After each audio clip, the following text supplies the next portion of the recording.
సూర్యాపేట జిల్లా కోదాడలో నకిలీ వంట నూనె కలకలం రేగింది. రైస్ బ్రౌన్ ఆయిల్ పేరుతో ఏపీ నుంచి కోదాడ, హైదరాబాద్కు కల్తీ ఆయిల్ సరఫరా చేస్తున్నారు. హైదరాబాద్, కోదాడతో పాటు పలు ప్రాంతాల్లో ఖాళీ డబ్బాల్లో నింపి అమ్మకాలు చేస్తున్నారు. ఏపీ నుంచి తీసుకొచ్చి కోదాడలో ఖాళీ డబ్బాల్లో నింపి ఆటోలో తరలిస్తూ ఉండగా స్థానికులు పట్టుకున్నారు. కోదాడలో కొన్నేళ్లుగా కల్తీ నూనె దందా నడుస్తున్నట్లుగా తెలుస్తోంది. ప్రజల ప్రాణాలతో వ్యాపారులు చెలగాటమాడుతున్నారు. తక్కువ ధరకు కొనుగోలు చేసి వినియోగదారులకు ఎక్కువ రేటుకు అమ్ముతున్నారు అక్రమార్కులు.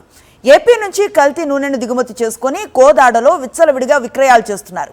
హైవే పక్కన ఉన్న రోడ్లు, ఖాళీ వెంచర్లు కల్తీ నూనె దిగుమతి కేంద్రాలుగా మారాయి.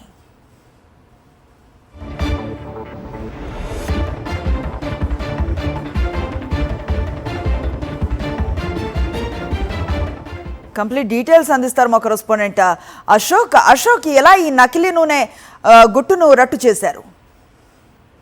అనసూయ, నిన్న మొన్నటి వరకు కూడా ఇసుక దందాతో పాటు పీడిఎస్ రైస్, ఒకవైపు గుట్కా, గంజాయి విచ్చలవిడిగా ఏపీ నుంచి సరిహద్దు దాటి తెలంగాణలోకి ఎంటర్ అవుతుందని చెప్పేసి పదే మనం చెప్తున్నప్పుడు కూడా పెడచెవిన పెట్టారు. ఇసుక ఇప్పటికి కూడా యథేచ్ఛగా అక్రమ రవాణా ప్రతిరోజు 400 లారీల్లో జరుగుతుందా అని మనం నిన్న కోదాడలో పట్టుబట్టేటువంటి లారీ ద్వారా మరొకసారి రుజువు చేసాం. తాజాగా అదే కోదాడ కేంద్రంగా ఏపీ నుంచి నకిలీ కల్తీ నూనెను తీసుకొచ్చి ఆ కోదాడతో పాటు సూర్యాపేట కావచ్చు, హైదరాబాద్ లోని పలు ప్రాంతాలకు కూడా హోటళ్లతో పాటు వ్యాపార కిరాణా సముదాయాలు దుకాణాలు కావచ్చు, ఆ వ్యాపార కేంద్రాలకు కూడా సప్లై చేస్తూ కూడా సొమ్ము చేసుకుంటున్నటువంటి ఉదంతాన్ని సాక్షి బట్టబయలు చేసింది.